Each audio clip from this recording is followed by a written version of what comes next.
नमस्कार, नियोजन competition cracker channel में आपका स्वागत है। देखते हैं आज की महत्वपूर्ण खबरें।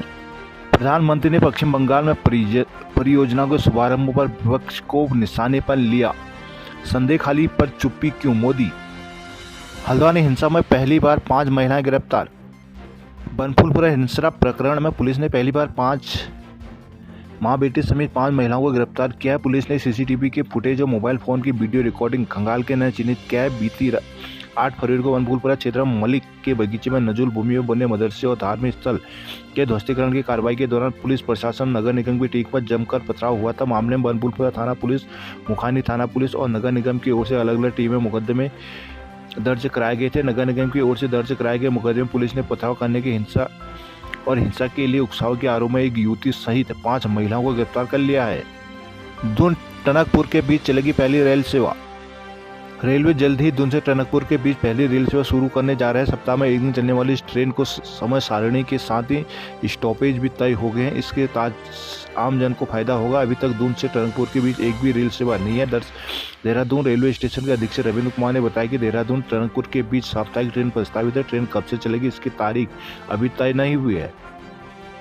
उत्तराखंड के पूर्व राज्यपाल अजीज कुरैशी का निधन। उत्तराखंड के पूर्व राज्यपाल एवं कांग्रेस के वरिष्ठ नेता अजीज कुरैशी का शुक्रवार को भोपाल के एक अस्पताल में 83 वर्ष की आयु में निधन हो गया है। वह काफी समय से बीमार थे। परिवार के सदस्य ने यह जानकारी दी है। उनकी देखभाल करने वाले उनके भतीजे सुफियान अली ने कहा कि कुछ समय से उनकी तबीयत ठीक नहीं थी। सुबह करीब 11 बजे भोपाल के निजी अस्पताल में उन्होंने अंतिम सांस ली। कुरैशी उत्तर प्रदेश को और मिजोरम राज्यपाल के तौर पर भी कार्य किया था। देहरादून सरकारी अस्पताल में बायोमेट्रिक जरूरी।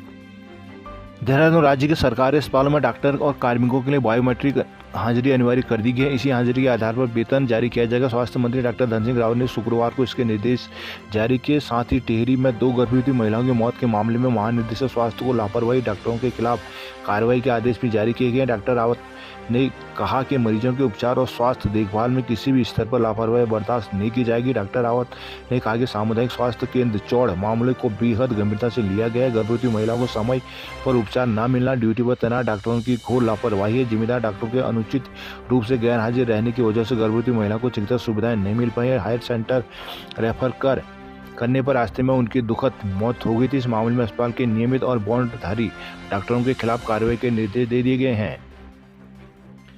बेंगलुरु के कैफे में विस्फोट से 9 घायल। अमृतसर में आप नेता की गोलियां बरसाकर हत्या। नई दिल्ली मस्जिद समिति की अर्जी सुनने को सुप्रीम कोर्ट राजी। देहरादून में मुख्यमंत्री ने चयनित अफसरों को बांटे नियुक्ति पत्र। उत्तराखंड में जारी रहेगा भर्ती का अभियान। धामी उत्तराखंड में विभिन्न विभागों में खाली पड़े पदों में भर्ती के लिए अभियान निरंतर जारी रहेगा। प्रदेश में नकल विरोधी कानून लागू होने के बाद योग्य प्रतिभावान अभ्यर्थियों का चयन हो रहा है। नकल माफिया पूरी तरह लगाम लग चुकी है। भविष्य में सरकार मेधावियों के हक पर जांच आने नहीं देगी। यह बातें मुख्यमंत्री पुष्कर सिंह धामी ने शुक्रवार को सीएम आवास में आयोजित नियुक्ति पत्र वितरण समारोह में कही है। लोकसभा चुनाव भाजपा में 3 सीटों में नाम तय और 2 पर पैंच। उत्तराखंड में आगामी लोकसभा चुनाव के लिए 3 संसदीय सीटों में प्रत्याशियों के नाम को लेकर करीब सहमति बन गई है। इन सीटों पर मौजूदा सांसदों को ही दोबारा टिकट दिए जाने की उम्मीद है। 2 अहम सीटों पर उम्मीदवारों को लेकर पेंच फंसाए। इन सीटों पर दिग्गजों के दावेदार से हाईकमान उलझन में। इन्हीं सीटों पर मंथन जारी है। सूत्रों के अनुसार यदि पेंच जल्द नहीं सुलझा तो भाजपा 1-2 दिन में पहली लिस्ट में 3 प्रत्याशियों के नाम घोषित कर सकती है। उत्तराखंड समाज कल्याण हर माह के 1 तारीख को देगा पेंशन। समाज कल्याण विभाग के पेंशन प्रति माह 1 तारीख को पेंशनर के खाते में पहुंच जाएगी। मुख्यमंत्री पुष्कर सिंह धामी ने शुक्रवार को एक क्लिक के जरिए उत्तराखंड के 8,36,000 पेंशनरों को खाते में पेंशन भेजने के साथ इसकी शुरुआत भी कर दिया। मुख्यमंत्री ने शुक्रवार को सीएम आवास में हुए कार्यक्रम में समाज कल्याण विभाग के अंतर्गत वृद्धावस्था, विधवा एवं दिव्यांग पेंशन का डीबीटी माध्यम से हस्तांतरण किया। इस दौरान सीएम ने 8,36,603 लाभार्थियों को कुल 125 करोड़ रुपए बतौर पेंशन भेजे हैं। इससे पहले तक विभाग के सभी पेंशन हर तीसरे महीने जारी की जाती थी। इस बार बजट नहीं होने के चलते इससे ज़्यादा समय भी लग सकता है, जिससे पेंशनरों को दिक्कतें होती थी। अब विभाग ने पेंशन हर महीने जारी करने की व्यवस्था कर दी है। इसी क्रम में शुक्रवार को मार्च की 1 तारीख को फरवरी माह की पेंशन ऑनलाइन माध्यम से पेंशनर के खाते में भेजी गई। चंपावत के एडीओ कोऑपरेटिव निलंबित।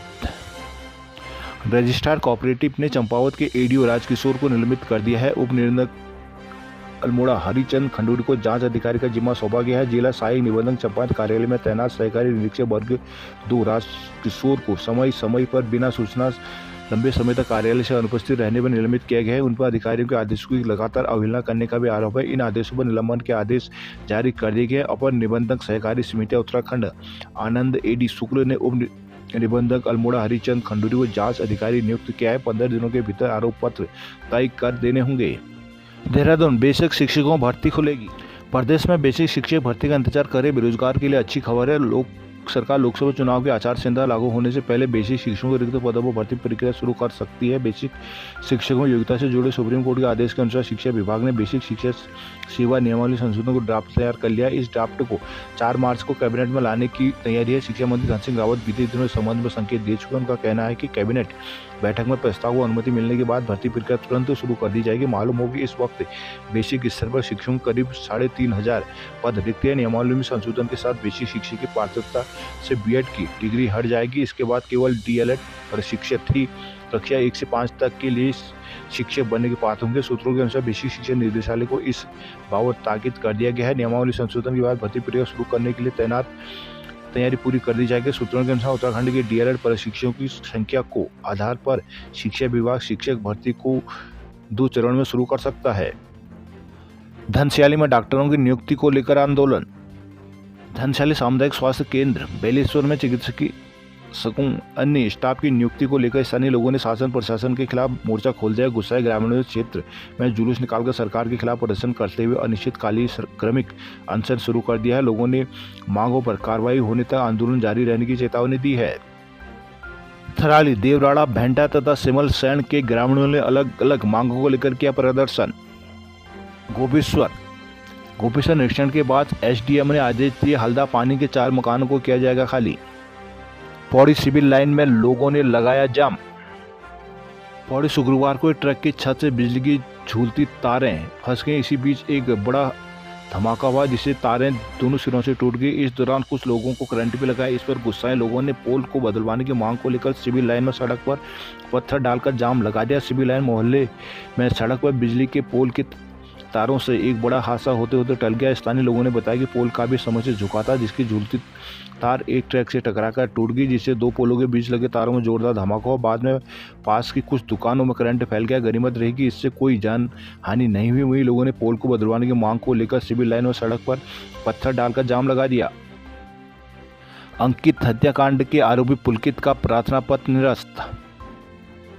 चर्चित अंकिता भंडारी हत्याकांड के मुख्य आरोपी पुलकित आर्य के प्रार्थना पत्र को जिला एवं सत्र न्यायाधीश पौड़ी की अदालत ने निरस्त कर दिया। इससे पूर्व बीते सोमवार को कोर्ट ने दोनों पक्षों को सुनने के बाद फैसला सुरक्षित रखा था। आरोपी पुलकित आर्य ने इससे पहले जिला कारागार चमोली के माध्यम से प्रार्थना पत्र देते हुए उनके अपने केस को कोर्ट से ट्रांसफर किए जाने की गुहार लगाई थी। प्रार्थना पत्र में पुलकित आर्य ने कहा था कि उसे कोर्ट में निष्पक्ष न्याय मिलने की उम्मीद नहीं है। इस संबंध में आर्य ने कई तथ्य भी दिए थे। कहा कि कोर्ट में 302 के कई मामले लंबित है, लेकिन मेरे केस में जल्दी तारीख लगा दी जा रही है। पुलिस ने प्रशासन के मौजूदगी में मुझ पर जानलेवा हमला किया है, साथ ही अभद्र टिप्पणी की है। ऐसे में उसे अत्यधिक भय और विश्वास की भावना उत्पन्न हो गई है। ऐसा लगता है कि यह मेरे खिलाफ एक पक्षी कार्रवाई हो रही है। पुलकित के इस प्रार्थना पत्र में कोर्ट ने पहले 14 फरवरी को सुनवाई करते हुए आरोपी के वकील या स्वयं पुलकित को कोर्ट में अपना पक्ष रखने की तिथि दी थी, जिस पर पुलकित आर्य स्वयं कोर्ट में हाजिर हुए। पुलकित ने कोर्ट में अपनी वही बात और मांग दोहराई जो प्रार्थना पत्र में लिखकर दी थी। हरसिल में फिर बर्फबारी, उत्तरकाशी में बारिश। उत्तरकाशी जिले में 2 दिन कड़क धूप रहने के बाद शुक्रवार को एक बार फिर मौसम में करवट बदल ली। यहाँ गंगोत्री, यमुनोत्री धाम सहित उपला टकनौर क्षेत्र के हरसिल घाटी में एक बार फिर बर्फबारी शुरू हो गई, जबकि जिला मुख्यालय व आसपास के क्षेत्रों में बर्फबारी जारी रही, जिससे जनपद में एक बार फिर से ठिठुरन बढ़ गई है। जिले में शुक्रवार सुबह मौसम में अचानक करवट बदली है। सुबह से आसमान में काले बादल छाए रहे, जिससे निचले क्षेत्रों में बारिश और ऊंचाई वाले क्षेत्रों में बर्फबारी शुरू हो गई। खराब मौसम के कारण गंगोत्री धाम सहित उपला टकनौर क्षेत्र के हरसिल, मुखवा, थराली, सुक्की, झाला, जसपुर, पुराली सहित यमुनोत्री धाम और खरसाली सहित अन्य ऊंचाई वाले क्षेत्रों में बर्फबारी हो रही है, जिससे ग्रामीणों का जनजीवन एक बार फिर प्रभावित हो गया है। लोग ठंड से बचने के लिए अलाव का सहारा ले रहे हैं। देहरादून, केंद्र की कंज्यूमर रेटिंग में उठे यूपीसीएल की सप्लाई पर सवाल। करोड़ों रुपए खर्च फिर भी नहीं सुधर रहा सप्लाई सिस्टम। उत्तराखंड यूपीसीएल बिजली सप्लाई व्यवस्था में लगातार सुधार लाने के सालाना करोड़ों का खर्च बजट करता है, जिसके बाद भी अक्सर पावर सप्लाई सिस्टम में सुधार लाने में नाकाम है। यह खुलासा केंद्र की ओर से पिछले दिनों ऊर्जा निगमों की जारी कंज्यूमर सर्विस रेटिंग में हुआ है। उत्तराखंड में बिजली लाइनें सब स्टेशन में पावर सप्लाई सिस्टम में व्यवधान आने का आंकड़ा दूसरे राज्यों से बहुत अधिक है। उत्तराखंड के शहरों में एक साल में जहां 318 बार लाइन में फॉल्ट आते हैं, वहीं ग्रामीण क्षेत्रों में यह आंकड़ा 286 है, जबकि दूसरे राज्यों की इस मामले की स्थिति बहुत बेहतर है। गुजरात जैसे राज्य में बामुश्किल एक बार भी फॉल्ट के कारण लाइन ट्रिप नहीं होती। दूसरे राज्यों में 18 ऊर्जा निगम ऐसे हैं जहां साल में 50 बार ही व्यवधान आता है। ऐसे में सवाल है कि सालाना पूरे सिस्टम को मजबूत रखने को खर्च होने वाला ऑपरेशन और मेंटेनेंस का अरबों बजट कहां खपाया जा रहा है। बार बार आने वाले फॉल्ट से जनता परेशान, बिजली लाइन के ट्रिप होने से बार बार फॉल्ट की समस्या आती है। सामाजिक कार्यकर्ता बीरू बिष्ट ने बताया कि इससे आम लोगों को बेवजह बिजली कटौती का सामना करना पड़ रहा है। कभी बिजली की कमी तो कभी लाइनों की मरम्मत के नाम पर बिजली कटौती की जा रही है।